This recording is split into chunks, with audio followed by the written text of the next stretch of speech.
Welcome, everybody, to another edition of the Cover 2 podcast. I am Nick Nenad.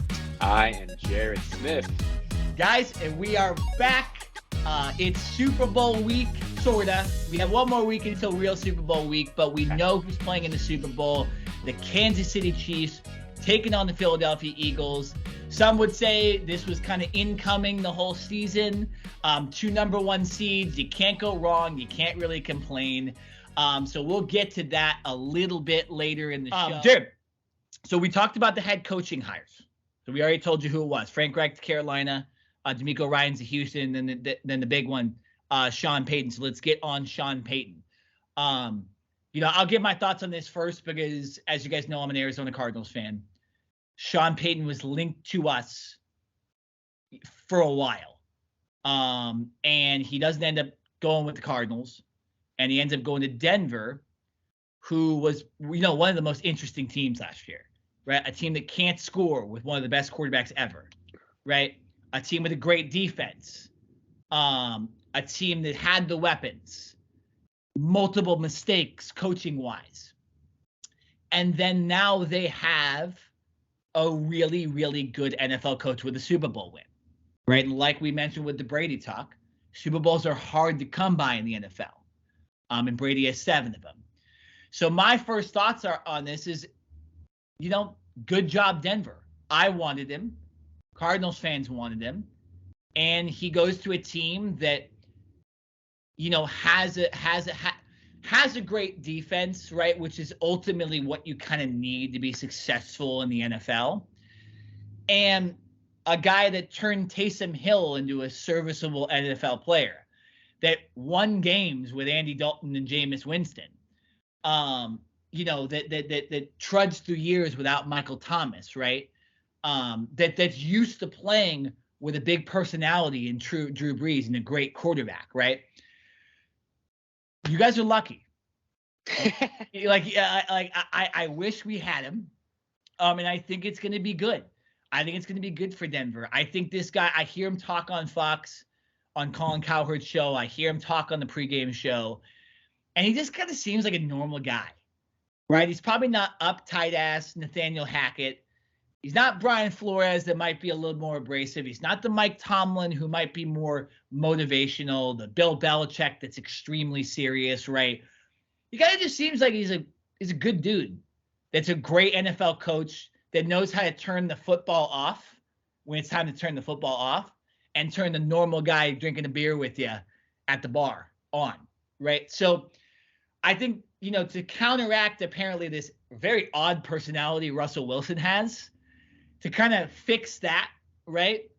I see this as being a resounding success for Denver. And especially since the Chargers, we don't know what's going to happen with them, with Brandon Staley. They're going to keep him around, especially with the Chiefs. Again, we're seeing it already this year with the Super Bowl. The roster is getting a little bit more thin, right? Because of that big Mahomes contract. And you never know how good the Chiefs are really going to be the next couple of years. And then you look at the Raiders, they don't even have a quarterback right now. And then they're not going to get Tom Brady. So I think Denver's in a really, really good position with Sean Payton. I think whatever value you can get in the NFL to get a great NFL head coach, that matters because you don't see a lot of them. You see Andy Reid. You see Bill Belichick. You see, a lot of other really good guys in the NFL doing stuff. And I think Sean Payton is in kind of that top 5 where he had really a lot of success for a lot of years. So that's my take. I think this is going to be a success for Denver. Good job on getting him. And you now have Elway, Peyton Manning, and Sean Payton, as well as Russell Wilson, to try to figure out how to win a Super Bowl. Doesn't get much better than that. Really doesn't get much better than that. You look around the NFL, it doesn't get much better than that. So, Jared, your thoughts on Sean Payton in Denver? My first thoughts are our good friend of the show, yes, Alex Silva. I think he's pretty happy right now. Yeah. I think he's. I texted him immediately and I said, "Are you popping bottles yet?" Joking aside, because they still got a ways to go and they still got a lot to fix. But it's interesting that Sean Payton, for the last 10 years that he was with the Saints as their coach, he coached a shorter quarterback that didn't have the biggest arm in the world, but he was obviously very successful with that guy. And now he kind of has the same thing in Russell Wilson that is shorter, a little more mobile, but doesn't have the biggest arm. He probably throws one of the best and prettiest deep balls in all of the NFL, but still, it's not like he has a cannon like a Josh Allen or a Justin Herbert. And so I think if there's any coach that the Broncos could get to come in and fix Russell Wilson, it was going to be Sean Payton, right? And that is kind of how you have to look at things. I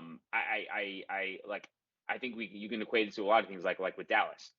They fired and pretty much let go Kellen Moore, their offensive coordinator, and now Mike McCarthy is taking over, and he's going to try to help and work more one-on-one with Dak Prescott. It's like the quarterback is the most important position in all of football. So, yes, you are going to spend more resources at that position in that area to make sure that your quarterback is successful, or at least has everything that they need to succeed. So for Denver, I think this is a total haul, a total, I don't want to say a reboot, but it's like, listen, when last year, when Denver, brought in Nathaniel Hackett and then brought in Russell Wilson, that was under the old ownership, right? The Walmart family has now come in, bought the Denver Broncos, and they have basically said, okay, John Elway, you're obviously going to stay in your position and do what you do because you've been successful and you've taken this team to the Super Bowl back in 2015 when they beat Cam Newton and the Carolina Panthers. But obviously, like, at this moment, we can't move Russell Wilson because of his contract. Like, we're stuck with him for at least the next 2 years. So we are going to I don't even know. Do we know what Sean Payton's contract is? Like, he's easily making 12 million a year. Like, easy. Like, he's probably next to Bill Belichick. Well, we did hear, Jared, if not superseded Bill Belichick, like the highest paid coach. We did hear that he wanted like upwards of 20 million a year. Yeah. And maybe that turned away teams like the Cardinals and other teams because they're just like, okay, that's a little too much for our organization. But again, the organization for the Cardinals isn't owned by Walmart, right? So it's like you throw money around. It's like Stan Kroenke, just throw money around, win a Super Bowl, suck the next year, let's see what happens, right? Like, well, here's the thing. All these owners are billionaires, right? Like so with coaches, they're not a part of the salary cap. Doesn't matter if you're the head coach, assistant coach, quality control guy, video assistant, whatever. Like, you can pay these coaches and personnel on your team whatever you want from an ownership perspective. So yeah, of course, Sean Payton knew that, and he probably reached for the sky, knowing that a team wasn't going to give him 20, but maybe a team will give him 15 or 16, right? It's that adage of like, you don't just shoot for the stars anymore. You're shooting for freaking the next planet, because then at the very least, if you don't get what you want, you're still getting something that's adequate. If Sean Payton would have said, yeah, I'll be okay with 8 or 9 million, the Broncos probably would have offered him 6. It's, you know what I mean? So it's like the Walton family, or the Walmart family, they can obviously afford to pay whatever they want and whatever that price tag is. They probably went to Sean Payton and said, we want you so bad, here's a blank check. Like, you write your own check. So I think it will be a success. And I love how you mentioned Denver's defense. Obviously, you need a defense in order to get you into the playoffs and win playoff games. Offense is nice. Offense is sexy. Offense is great for fantasy. Offense is why we love to, watch games, even if it's not our specific team. But at the end of the day, you need a defense that is going to help carry you and at least be consistent throughout the season. The crazy stat about Denver was Denver's defense, I think, gave up like less than 20 points a game on average this year. Yeah. And so if Denver's offense could have just scored like 3 touchdowns a game, which would be 21 points, they would have been like in double digits in wins. Sure. It's literally crazy that their offense was so pathetic, so anemic, so disastrous that with a Russell Wilson led offense could not put up 20 plus points a game. Like, so if I'm that defense, this year must have sucked so bad. But to have Sean Payton coming in, you have to say, okay, if there's a guy that's going to help Russell Wilson get back on his feet to the, Hall of Fame worthy status that I believe Russell Wilson deserves, it is Sean Payton. So yeah, I think he will. The thing that I will disagree with you with is Kansas City ain't going nowhere. As long as Patrick Mahomes is on the Chiefs, they're going to have a chance. They just lost Tyreek Hill and they're back in the Super Bowl. Like, they lost the cheetah, the guy that helped them get to the AFC Championship game last year, right, with that crazy catch and run against Buffalo, and we all remember how that game ended. But like, so you lose Tyreek Hill, you lose your number one receiver, right? You still have Travis Kelce, but Patrick Mahomes on one leg in a sense because he has a high ankle sprain and he's still running around. I still don't know how he did that. Like, the guy is not human. If you legitimately had a high ankle sprain, you are usually out a minimum of 3 or 4 weeks. Like, not like, oh, I'm going to try to test out. Like, you're out. A high ankle, like I've had just a regular ankle sprain, and that hurts like hell. So to have a high ankle sprain and for him to go out and do what he did, still running around, making plays and using his legs to get first downs and to help his team win, was Patrick Mahomes is superhuman. He's not from this planet. So as long as he is on that Chiefs team, I will always go with the Chiefs as the favorites in that division. Now, I think Denver can be number 2, right? I think the Chargers are really good, but the Chargers are going to charger, whether it's injuries or coming up with ways to lose. Staley is lucky to have his job right now, and I think that's because ownership doesn't want to fire him, have to pay him out his remaining salary, and then pay another coach. I think the Chargers are too cheap, and I think that's why Sean Payton didn't go to LA, even though we've heard that was the preferred destination for Sean Payton was to be in LA. I think if Sean McVay of the Rams would have retired and said, I'm done coaching, I've won a championship, I want to go into the booth or I want to do something else, I think Sean Payton would have been the head coach of the Rams. I don't know how Staley was not fired after that debacle, right? Losing to Jacksonville. We don't even need to go into it. We all know what happened. The fact that he was not fired shows me that the ownership of the Chargers is cheap, and they did not want to have to, in a sense, pay 2 coaches. They wanted to stick with Staley. So, yeah, it's a good situation for Denver. We will see how quickly and how great Sean Payton really is. Like, how quick can he turn this thing around, right? Because the defense is there. They have pieces on offense, but can he get this thing turned around in one offseason to get them competitive again and back in the playoffs, right? Because at the very minimum, the Denver Broncos need to be a wild card team.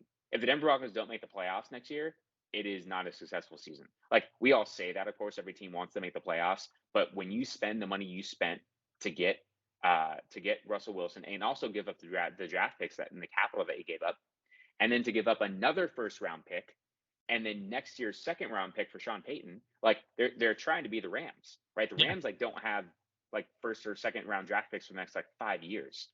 So obviously they went all in and banners fly forever, right? So they won a championship and it worked. So if you're Denver, you're basically saying, Sean Payton, you and Russell Wilson are our ticket to winning. And if it doesn't happen, you now not only aren't winning, but you're not developing your team because you don't have those high draft picks. So Denver is in a sense going all in right now. And I think it can work, and I think they can be successful because I believe in Sean Payton, but it's still a wait and see approach because I don't know if we've ever seen a player of Russell Wilson's status take such a large decline. Like, he was obviously not playing his best the last 2 years in Seattle, but what we saw this year from Russell Wilson was like, dude, like, are you even like watching film or going to practice? Like, what, like literally what's going on? Like, literally, Kyler had a better year. I mean, I'm not even kidding. And Kyler, we know, doesn't really pay attention to film. So, Jared, your point, just to extend on this point of because I agreed with you. I think Sean Payton is going to turn this thing around. You're saying how long? Again, you go for it, right? Because all Sean Payton's got to do is, hey, guys, we need to figure out how to score 20, 21, 24 points. And we're a playoff team. And we're going to be the 5th seed. And we're going to play some trash 4th seed on the road. And we'll be in the second round. Sounds good to me. Right? Like, is that hard? I mean, on offense, they lose nobody. Okay? They lose not their quarterback. They get Javonte Williams back, their running back. Chase Edmonds is still there as a pass catching back. They still have KJ Hamler, Jerry Jeudy, and Cortland Sutton. And the offensive line is solid. And then the defense is there too. So for me, all you did was upgrade the play calling. So to me, if you can't score, you're scoring 17 points a game or whatever you are, you're already probably going to score at least more touchdowns. I see this team being successful. And then, like I was mentioning, maybe not next year, but again, Patrick Mahomes' contract is going to get bigger and bigger, literally from this year, 2022. is the least amount of money he'll be paid for, I believe, the rest of the contract. So he's going to be getting a $10 million, $6 million, $7 million upgrade on that contract next year. And it will be tough already with their roster to keep certain guys. So I'm just throwing it out there. I do think he'll be successful. And one more thing, Jared, you said you changed something. You said the Walton family, or excuse me, the family that owns Walmart, they are the Walton family. So you were correct. Oh, okay. There you go. Yeah. There you go. So the Walton family is the one that owns it. That's where Walmart comes from. But yeah. No, interesting stuff. It'll be interesting watching Denver. We'll have to get Alex on the show soon to give his thoughts as a fan. Maybe a little bit more closer to the next season. But it's been a rough year for him. He's been in hiding for a while. He's had a rough one. So I've been a good friend. I haven't dogged him too much, even though I very easily could have. But we've given him time. So hopefully now that Sean Payton's here, he can come out of hibernation and we can get a refreshed, energized Alex Silva for the show, and hopefully a better outlook for next year. So yeah, we'll put that on the books, and we'll get him in once like the off season gets going and we get into training camp and he really starts to get fired up. Yeah, we'll bring him up. Yeah, no, exactly. All right, Jared, I'll pose this next question to you. And then you can ask me a question about the teams that do not have a coach hired yet, in the Colts and Cardinals. But the other two teams that have hired new head coaches this year, DeMeco Ryan and Frank Reich. Jared, what team do you see being, because both these teams are, Carolina was impressive this year, but they by no means, again, bad division, and they really didn't have that good of a record. Houston, full rebuild. They will get a quarterback, most likely Bryce Young, and maybe they can spend a lot in the cap, right? And now a defensive head coach, right? Let's say in the next 3 years, who has the more successful team? Frank Reich in Carolina or DeMeco Ryans in Houston? Who do you think has the better team in 3 years? That's a really damn good question. I think initially, without just no hesitation, I would have said Frank Reich in Carolina. I think if you gave me a second, I literally just paused for a minute and kind of, took a second, I would actually probably say DeMeco Ryans and the Houston Texans, because of the draft capital that they have. Sure. Because of the expectations, which really there is none for them. There's nowhere to go but up for that franchise. DeMeco Ryans, a former Houston Texans player. Interestingly enough, did you know that when DeMeco Ryans was playing for Houston, he actually sued them? No. Yeah, and I forget exactly what it was. I think it had something to do with an injury settlement or something like that. But he went from, playing for Houston, suing the team. I don't know if he retired as a Texan or if he left and went to play for another team. And now it comes full circle that he's now the head coach of the Houston Texans. It's a 6-year contract, which I think is great because you need time to build that roster, right? Sure. It literally, the Houston Texans, the last 3 years have hired and fired a coach in the same, they've only given a coach 1 year. I don't care if this is the NFL or college football or even high school. A coach needs, to me, a minimum of 3 years to bring in their own coaches, bring in their own philosophies, and then draft and develop their own players, right? You come in your first year, those aren't really players that are yours. So you're trying to sift through and say, okay, who are the good players? Who can we teach and develop? Who isn't really going to be a good fit for our system? And who do we need to cut, right? That takes some time and development. And the fact that the Houston Texans have been so quick to pull the trigger, and not to mention it's been 2 African-American coaches who have been one and done, and now a third straight African-American coach gets hired. I hope that they actually give him the time and the resources that DeMeco Ryans needs to, give it his best shot. So I will say the Houston Texans, because of the low expectations, because of the draft capital, and because DeMeco Ryans has a relationship with the Houston Texans already. When we get to the Panthers and Frank Reich, what the hell did he do to deserve that job? I don't understand how a coach can go from being mediocre at best with the Indianapolis Colts, the Colts. I get it. They lost Andrew Luck and they've had to be, sift through quarterbacks since then. And it's been tough for them. But Frank Reich didn't really do jack in Indianapolis. I think he took him to the playoffs like a couple times. I'm pretty sure didn't he win the Super Bowl with the Eagles and then get hired with the Colts that year after? Was that what happened? Yeah, I believe so. So it's like, I get it. You're right. You're the hot offensive coordinator at the time. You just win a Super Bowl. You get hired with the Colts. And then what do you really do with that franchise? Like nothing really. I don't know if they ever made it out of the second round of the playoffs. So to get fired, and then in that, like, usually it's like, okay, you're a head coach, you get fired, you probably like take a coordinator job and do that for a year or two and kind of like, let things play out a little bit, like get your name hot again. And for the Carolina Panthers to just immediately hire him in the same season, same year that he got fired, it's like, if I'm a Panthers fan, how do I have any hope that this team is going to be better than what we've seen the last couple of years?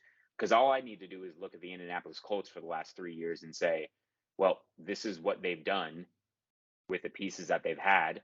And Carolina, you can probably argue, has around the same amount of talent, right? Like they're looking for a quarterback of the future. They need pieces on offense and defense. It's not like they have a great team. There's a reason why they suck. But I really look at this from the perspective of Steve Wilks. Steve Wilks got screwed. Like, Steve Wilks came in as the interim after Matt Rule was fired, and Steve Wilks propelled that team to within one game of making the playoffs, right? Obviously, Tom Brady and the Buccaneers got in, and we already talked about that. But the fact that Steve Wilks did not get that interim tag removed, and he was not the full-time head coach when he had the players' ear, I think that was the biggest thing. Obviously, you need talent to win games, but that locker room had the respect of Steve Wilks. And Steve Wilks had the respect of that locker room, I should say. So the fact that, I'm not saying that the Panthers didn't do their due diligence, but you pass on Steve Wilks, a guy that's already been within this organization, for Frank Reich, who has done, please tell me what, with the Indianapolis Colts. It just doesn't make sense to me. It makes zero sense. So yeah, if I'm a Panthers fan, I'm not happy. I'm not really happy at all, because Frank Reich seems like a great dude. It seems like he's a totally cool guy. But when it comes to football and X's and O's and winning games and getting to the playoffs, I don't see the Panthers really doing any better. I see Frank Reich having like a 2-year stint and then getting fired. That's what I see. No, it's interesting. And that's why I posed the question, because I know the Panthers ended up having a better record. But again, I personally think it was because they kind of latched on to Steve Wilks and they're able to win games and they had a bad division, right? Like, and then when you look at Houston's too, just to give you guys a heads up, Houston's their first 5 games of the season, they tied Indianapolis, could have won that game, right? Lost to Denver 16-9, 1 possession game. Lost to Chicago 23-20, could have won that game. Lost to the Chargers by 10, and then beat Jacksonville. I mean, that team could have been 4-1. With that roster, right? They hit kind of a lull in the middle of the season. Davis Mills got hurt, and they started to lose games by a little bit more. But listen how the way they ended the season. Almost beat Dallas 27-23. They lost. OT with the Chiefs, right? Beat Tennessee 19-14. They got blown out by Jacksonville. Not good. But and then beat Indianapolis to end the season. I mean, this team was right there. They were not. They're similar to what the Carolina Panthers ended up being if they just win those games, right? 6-11, 7-10. But with all the cap space, with Carolina, no quarterback, drafting number 9. That's not really a good quarterback spot. So if you look at the NFL draft, by the way, Carolina, any of those teams that don't need a quarterback, Cardinals, Carolina should be moving up to 3, 4, 5 to get a quarterback, because they currently only have Matt Corral as the quarterback, and I think they drafted him in the 3rd round this year. No Sam Darnold on the roster, no PJ Walker, they're free agents. So, I do think actually Houston's in a better spot, and I do agree with you. I think DeMeco Ryan's with a 6-year contract ends up doing better, for sure. I agree with you. And again, you look at these games with the Texans, their roster should have won no games, and they won only 3. But I feel like they could have won 7 or 8 games this year if they just kind of make that, if they have a little better of a quarterback, maybe a little bit better coaching, for sure. Yeah, no, 100%. It's I don't understand the Carolina Panthers and what I don't think they got better. I think they stayed stagnant. Like, you cannot stay stagnant. You are either getting better or you're staying stagnant, getting worse, right? Like, you're adapting or you're not really doing anything. And I honestly, I don't see what this Carolina Panthers team is doing. The division is completely wide open with Tom Brady retiring. Like, the Bucks are probably going to take a major dip, even a bigger dip than they did this year. The Saints, they don't really have a quarterback, not really sure what they're doing. Their defense is good, but kind of the same thing. It's like they don't have a Jameis Winston. Is he going to come back? What are they doing with Taysom Hill, Andy Dalton? And then the Falcons, Marcus Mariota leaves the team after getting benched, for their rookie first round pick. Like that entire division is up for grabs, and Carolina goes out and gets Frank Reich. It just literally makes zero sense to me. And it is more the fact that it's another Black African-American head coach in Steve Wilkes that gets passed over and, gets the fill-in job. And then it's like, okay, well, now that we are actually head coaching and searching, you're out. We've talked about it before. We can bring it up as many times as we want. The NFL has a major problem with its non-white coaches, because I'm not just talking about Black coaches. It's non-white coaches and the fraternity that the NFL is, and they have a major problem. The Rooney Rule is not doing enough, right? They put that Rooney Rule in to pretty much try to get people off of their back, and the Rooney Rule has not done nearly what it should. So don't want to go into it because that's a whole other subject. We could have another podcast on that. There'll probably be a lot of cussing and a lot of negativity. We want to keep the spirits up. We want to stay high. So let's talk about your Cardinals. Good one. I'm just kidding. Good one. I'm just kidding. But realistically, like really quick. So there's what, 2 NFL head coaching spots left, the Colts and your Cardinals. What do you see the Cardinals doing? Also with Kyler Murray, like, what, really quick, like, if you can give me like a minute or 2 minute little synopsis on the Cardinals. Where do they go from here? They bring in a new GM. And I think that's a smart thing to do, is start with the GM, then get the coach, not the other way around. But like, who comes in to lead this team? Yeah, it's interesting. Although I think management wise, the Cardinals are better fitted after this new GM hire. Monty Ossenfort worked in the New England Patriots organization for a very, very long time. Won all those Super Bowls with the Patriots as kind of a player development guy, or the personnel, the director of player personnel, like third in line, right? Then he goes to the Texans, and I believe he was the assistant general manager, or excuse me, not Texans, Titans. Titans have been very, very successful since he got there. And now he comes to Cardinals, and he preached the Patriot way, and that we kind of had to change the way our organization was run. And he's not specifically calling out the Cardinals. He's just saying this is the way we're going to do it. So I like the hire of the general manager. I think at the top, we got it right. He's brought in, I believe, a friend to help him out as the assistant general manager. And then the Cardinals kept their key Arizona Cardinals management guys, Adrian Wilson, former safety, Quentin Harris, who got head coaching offers at other places, or excuse me, other GM offers from other teams, right? So they keep all those guys in check. And so I think, management wise, there is. But with the Colts, who's the other head coaching issue, or the other head coaching opening, our owners suck. They both suck. Jim Irsay is insane in Indianapolis. Constantly looks like he's on drugs. And Michael Bidwell's it's nepotism. He did not earn his right to run this team. His grandfather bought a team way, way back in the day, over 100 years ago, gave it to his father, who didn't win shit, and moved the team to Arizona and never changed the jerseys and all that stuff, and then gave it to his son and the rest of the brothers and all that stuff. And then Michael Bidwell gives the GM job to his best friend, Steve Keim. So again, like, I think the reason we're not getting the Sean Paytons and we're not hiring the best guys at head coach and maybe we're not drafting the best players, right, is because organizationally at the very, very top, it's not good. And so, Jared, I personally think because you have the offense, whether we trade DeAndre Hopkins or not, which I don't think is a very good idea. I think that's more contract-wise that they need to give. I've heard some rumors. Yeah, and to be honest, too, like Hopkins is not going to get better, right? So we did kind of use him, I think, in his last few really, really good years. He fucked us over this year, getting suspended, all on him. One of the reasons this team is where it is.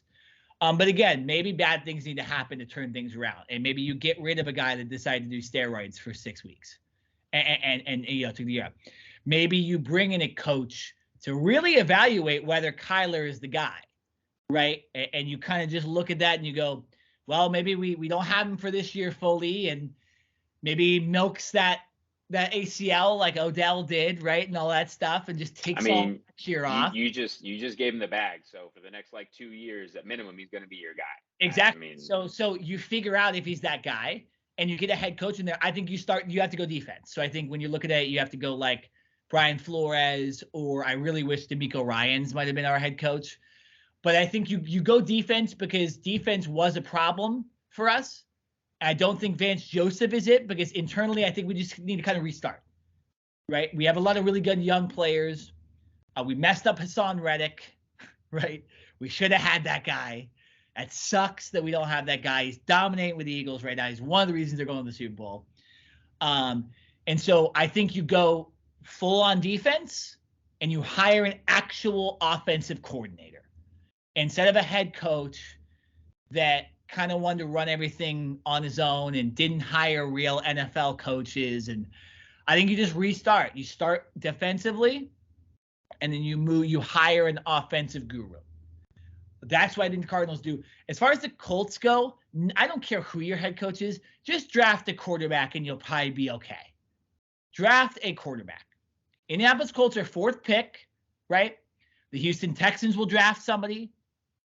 If someone jumps ahead at number 1 for the Bears or number 3 for the Cardinals, yeah, you might lose out on a quarterback here and there, but I do think there's enough quarterback talent this year that you're going to get a dude, right? Will Levis, CJ Stroud, Bryce Young. I think you'll be successful with all 3 of those guys. All 3 of them are current NFL quarterback types, right? And the guys you see succeeding, those are the guys that are similar to those guys. So you draft the quarterback, and I think their defense is still solid. They have Leonard, who's one of the best defenders in the league. You still have Quentin Nelson on the line. I think this team's pretty solid, but they just haven't had quarterbacks. And so I think you go – I don't really know who you hire as a head coach there. I think you probably go more offense on that side. But, yeah, as far as the Cardinals go, you got to start defensively. You got to start over. Do exactly opposite of what you did that got you in this spot, right? And so I think you go defense. I think you go with a defensive head coach, maybe even an unsung guy, right? Just a guy that's kind of a good dude.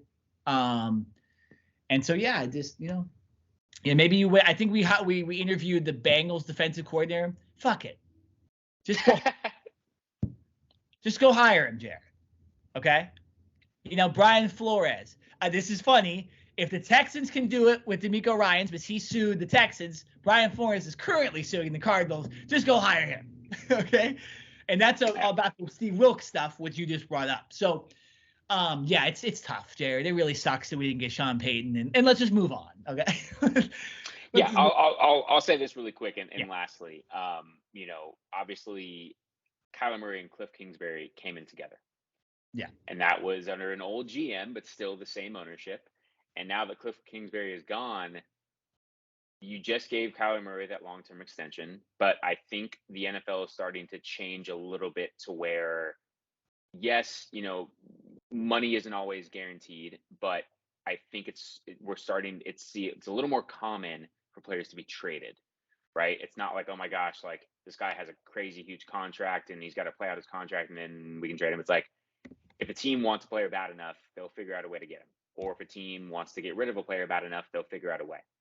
So I think Kyler Murray is definitely on the hot seat, and I think he is Obviously not his fault because of injury. He is in a deep hole right now to where he is going to have to come back from this injury, show this new coaching staff and new GM that he deserves to be the starting quarterback and deserves his money. Because if not, I think we can see Kyler Murray gone within the second or third year of his contract with this team.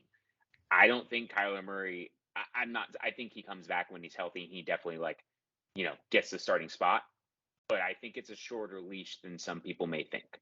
Like he has a long road ahead, not just in his recovery, but in coming in to show this new regime, hey, like I am the guy. They didn't just pick me because they hired Cliff Kingsbury. Like I deserve to be picked number one. So I think from Kyler Murray's standpoint, he is going to have a lot on his shoulders and not just his recovery process from the torn ACL. I'm rooting for him. I want him to do well, and I want him to earn his money and make all the money in the world. But I think it's going to be a tough task because his coach isn't there anymore. The GM isn't there anymore. It's going to be a fresh start for him, and he's going to have to earn his way. It's not nothing's going to be handed to him. Not to say that it was handed to him in the first place, but you know what I'm saying. He's going to have to earn it. He needs a guy to yell at him. He needs a guy to where you can't yell at him like he did Cliff, right? Like you need like a. It's like you wish Mike Tomlin could be our head coach, right? Like it's just a guy that's gonna go in there. And again, Brian Flores, right? I'm throwing it out there that like that's a possibility. You know what? Or Jared, we could just say fuck it and draft CJ Stroud and just go. You know what, Kyler? Here's competition for you. It ain't Colt McCoy. We'll keep Colt McCoy on there as the third string so we don't end up like the 49ers without a guy if we make the playoffs. Go draft CJ Stroud. Right? I mean, and just go, hey, buddy, if you're not, you can take next year off if you want, get healthy, and we're going to see. Because we gave you the bag. Like, the guys that gave you the bag, they're not there anymore. We don't care about you. Right? Like, we're coming in here fresh start. So it's going to be very interesting. Hey, it's not my team, so go right on ahead because I would love to talk about it. It's not my team, so go right ahead. Please. Just gives us more to talk about.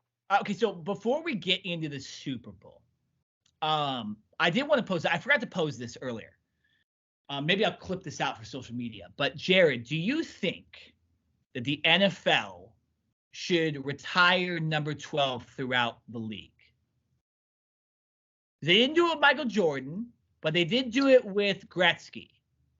So what do you think about that? It's kind of a fun question, but what do you think about Tom Brady getting his number 12 retired throughout the league? Because obviously it will be retired with the Patriots and Buccaneers, but it's like might as well just throw it out there for the rest of the league because who is anybody number 12 right now? Like, well, Aaron Rodgers, I guess. But I guess maybe you just do it when Rodgers retires. And so you just have like this, kind of like Mariano Rivera. Anybody else is grandfathered in, but like you go, hey, nobody else is going to wear number 12. What do you think? I like the question because I've actually never thought about it that way. We've obviously seen it in certain sports before, in other sports. First of all, has it ever been done in the NFL? Like, I don't think so, right? I don't believe so. No. Like every number is available. Here's the thing. There's so many players in the NFL, right? And I think obviously Brady is in a different class, in a different category, and I don't know the players, but there's probably at best a handful of players that you can put in Tom Brady's category. Obviously not Super Bowl wise, but just in the NFL? Yeah. I don't think so, though. Because even like Peyton Manning won, 2 Super Bowls? 1? 2? Aaron Rodgers won 1? Like some of the best guys don't really have the success that Tom Brady does. Like, and there's obviously like Joe Montana, but again, it's like a different era. It's, it's like why you don't retire Bill Russell's number, although they might have done that in the NBA. I mean, different era. Like, here's the thing. I'm not, and this is, you can debate it, but you can't because it's different positions. But it's like, okay, if we're going to do that, then we're opening up Pandora's box. Then we're going to say, all right, well, is Jerry Rice the greatest receiver of all time? Why don't we retire number 80? Is Deion Sanders He won multiple Super Bowls. Like Deion Sanders is the GOAT of all GOATs when it comes to cornerback. Like he literally took half of the field. Like, but again, Jared, it's that thing where it's like obviously the quarterback is the most important position. You don't win Super Bowls with a corner. You don't win Super Bowls with Jerry Rice. Like you still had to have Joe Montana, right? You still had to have other guys to win Deion Sanders Super Bowls, right? So it's like Deion Sanders, you just throw away from him, right? And it's like, okay, that guy isn't affecting the game anymore. So I get the Pandora's box, but again, Tom Brady being the best player ever at the best position, the most important position, maybe you think about it. Yeah, I'm gonna right now I'm gonna say no. I'm gonna say no. I'm gonna say 12 is open. I'm gonna say we leave it open. And I would actually argue this on the flip side. Like I think I heard this from the NBA NBA player's perspective that said, yeah, we can retire a guy's number, and obviously we're all paying homage to that person and that number and what they represented in XYZ and blah blah blah blah. But we can also pay homage to that person by certain players getting rewarded or being lucky enough to wear that number. So like you could wear that number, be allowed to wear that number and represent what that number means, represent that former player that wore it XYZ. Like, you know what I'm saying? So I think I would rather keep numbers available. Sure. You know, like I said, like if the Patriots want to retire it, obviously, yes. If the Bucks want to, he won one Super Bowl with you. He played 3 years. I don't really know, but yeah, if I'm the NFL as a whole, I'm leaving that open, and maybe you do something like inner circle to where if you're a team, you're like, hey, 31 organizations, because the Patriots will probably retire that. So for the other 31 teams, if you're going to give a guy number 12, it better be for a special reason. You're not giving like the backup quarterback number 12. Well, yeah. So I like that better because you're paying homage to Brady, and like, hey, like in like college football, you see it a lot, right? Like a college I don't know, I'm thinking of like a random example. Like with USC, they've been known to have like great safeties in their past. Yeah. So for USC, if you're a safety and you get number 7, that's like LSU too. Right, Yeah. exactly. And I know Penn State, like number 11, like linebackers, like Micah Parsons, born number 11, and then there's another guy for them that's like a crazy freshman linebacker. It's like in college football, it's like it's a great thing if you get that number because you're like it's respect to you because the team thinks so highly of you, and you have the expectations to live out that number. I'd rather prefer that than just simply retiring it across the board. We don't ever get to see that number again. Sure. No, and what I was going to say to kind of piggyback off what you were going to say, my opinion is that I don't think they should retire it throughout the NFL, because it's like kind of controversial too. It's like Brady might have cheated and stuff like this, like during games. So it's like, but maybe after Rodgers, after all these guys retire with number 12, it's kind of just internally they go, yeah, you're not getting 12. Like you're not going to be 12. Right? Like especially if you're a quarterback, sorry, you're not number 12. If you want to be a wide receiver in number 12, no one associates that. And yeah, so maybe to move it, like if you're a wide, like, because that's truly the only other number that could, like, give a linebacker number 12. Nobody gives a fuck, right? But like a quarterback that has number 12, you go, oh, that's kind of weird, right? And it's like if you give a guy, the NBA is good about this, but like is the LeBron ended up being number 23, and then maybe you just retire 23 throughout the league at this point because he's been, but it's like, yeah, maybe if you're quarterback, no, you're not getting number 12. I'm sorry. Like you're not number 12. You have any other number, you're not number 12. Yeah. I'll 19 other picks. I'll put it this way, and literally hear me for all the listeners and viewers, and even you, Nick Nenad. I'm not in no way at all, shape, or form comparing these two. I'm just saying from this stance.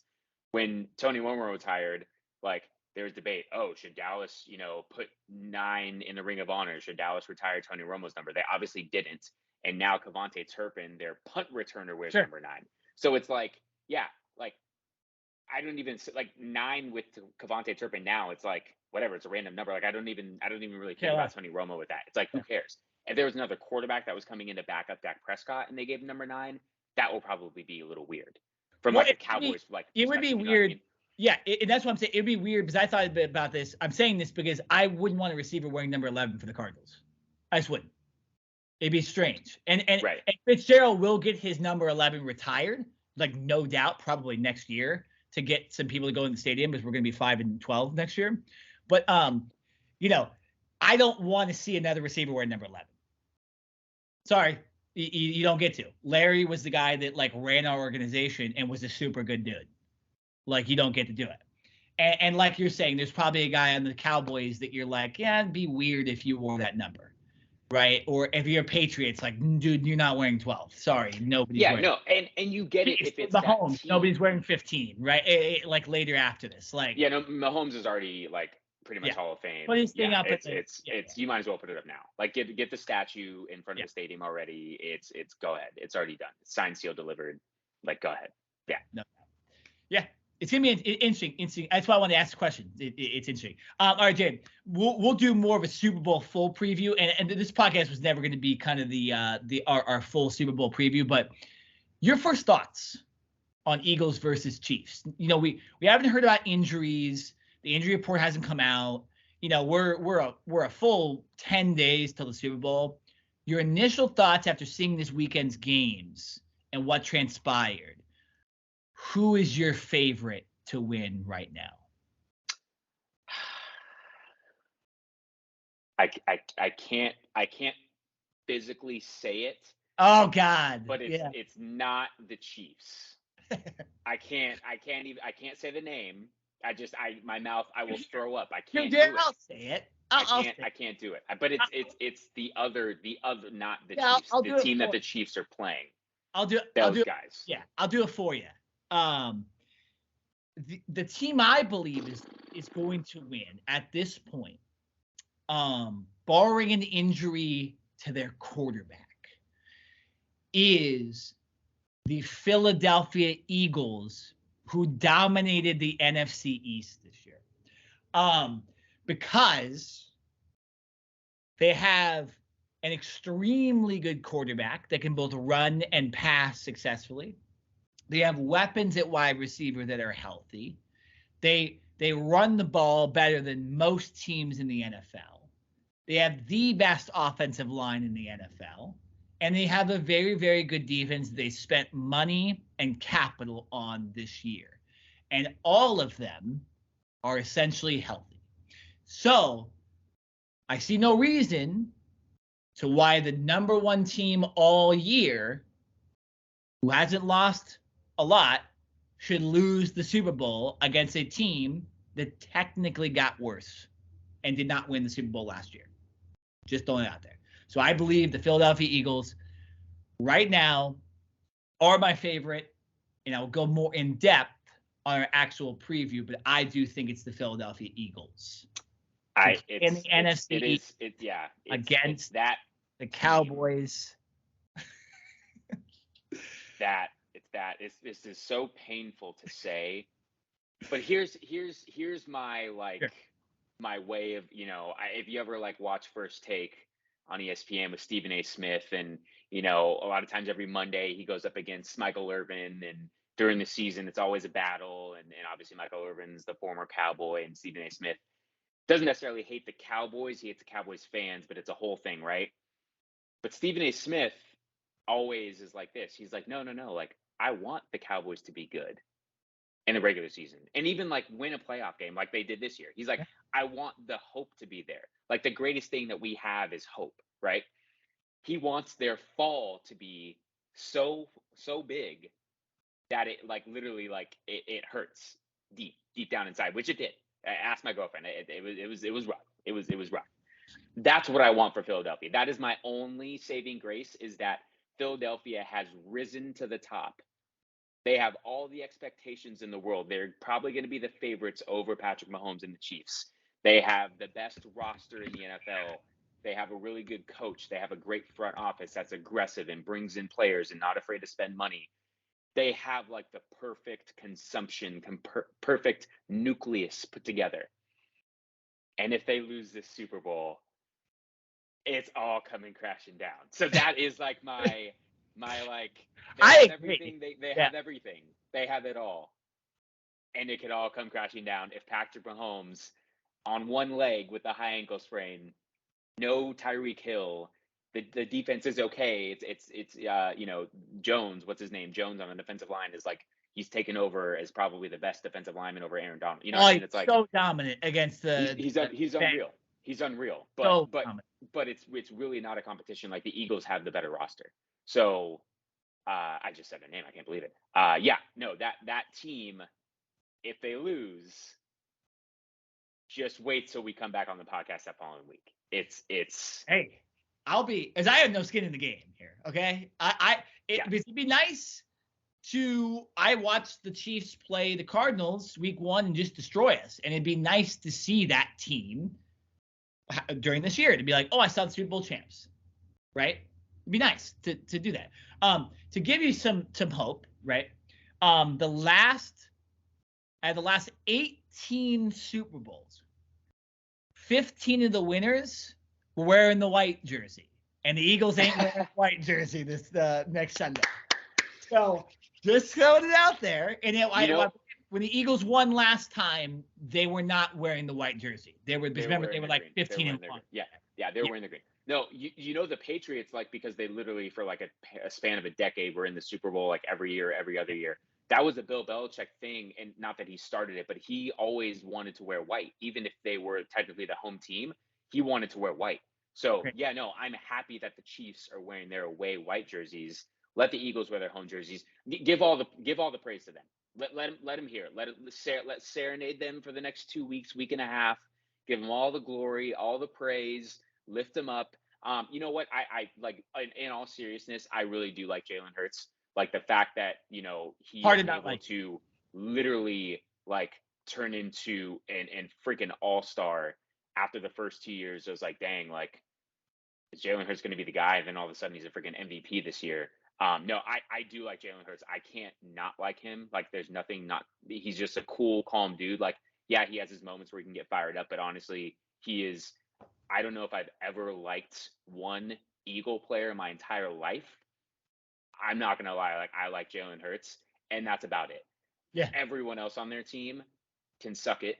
And Nick Sirianni, their head coach, I wish I could punch him square in the face. He is the most cocky. Did you see that clip of him? Not the game against the Eagles, but the previous playoff game, I think against the Giants, when the sideline camera caught him like yelling at one of his coaches, saying like, hey, I know what the fuck I'm doing on this like 4th and goal play. Like, instead of kicking the field goal, they went for it. Like, he is so cocky. If you watch him on the sidelines, like, every time they score, instead of him, like, obviously you can celebrate and like get excited, but he literally like turns to the crowd, like pumps it. Like, this dude needs to get smacked in the face. Like, I wish that we could put shoulder pads on him, because he would turn into the biggest bitch. I guarantee. He is. I like. Did this guy even ever play football? Because for the way that he acts and the way that he talks talks a big game. And obviously this year, this Eagles team has backed it up. But I didn't see him doing this in his first 2 years. And now all of a sudden that his team is winning, he's bloating all over the place and showboating and all this stuff. I want the Eagles to lose because I can't stand them. They're Philadelphia. They're not Philadelphia. It's Philadelphia. And because I can't stand Nick Sirianni. I want that dude to be miserable the entire offseason and to eat his words. I'll say this, and we end the podcast off this, okay? Again, if you are a fan like me that doesn't really care who's going to win, because again, like, the Eagles dominated the whole year. How am I supposed to be like, I don't want them to win, right? And they're not in my division. So who cares? We also almost beat them this year too, which would be kind of interesting. Like, if we had a kicker, we would have won. So, God, that would have probably changed our whole season. But, so I had no problem. And the Chiefs, good story, right? Andy Reid again. They're one of the best teams in the NFL. They lost Tyreek Hill, and they're still in the Super Bowl. Good. But both those teams at the leadership level, in some ways, have a lot of really annoying features. You just mentioned Nick Sirianni. kind of seems like that kid, that bandwagon. He only seems like is the guys on the bench on like the Warriors back in 2016. They're going, like all that shit on the sideline, and you're like, dude, shut up. Like you did nothing to win, right? And that's Nick Sirianni, and you say, kind of seems like an ass. Kind of seems like he turned into a Philly guy, right? Like no, he literally did. Because yeah. Did you see him doing that the first 2 years? I think I turned the game off, to be honest. At a certain point, I started throwing football. And again, yeah, you beat that team because their quarterback got hurt. Like the 49ers were actually absolutely in play in that game, and might have won with Brock Purdy, to be honest. Right, the way that game went, because the quarterbacks got hurt, there's a direct result of the Eagles winning, running the ball, taking advantage of the fact that like it was. Just saying. So for him to be cocky like that, shut the fuck up, bro. And then number 2, guys, we cannot forget Patrick Mahomes' wife and his brother. Like we can't forget about that. Yeah. So really, Jared, it's like if you're not a fan and you actually care about the result and you don't just care about Rihanna performing at the halftime show, like you're picking the lesser of the 2 Eagles. Do you want the annoying coach to win that talks so much shit? And it's really, I mean, I guess it's him, but like they also went out and signed every free agent possible, right?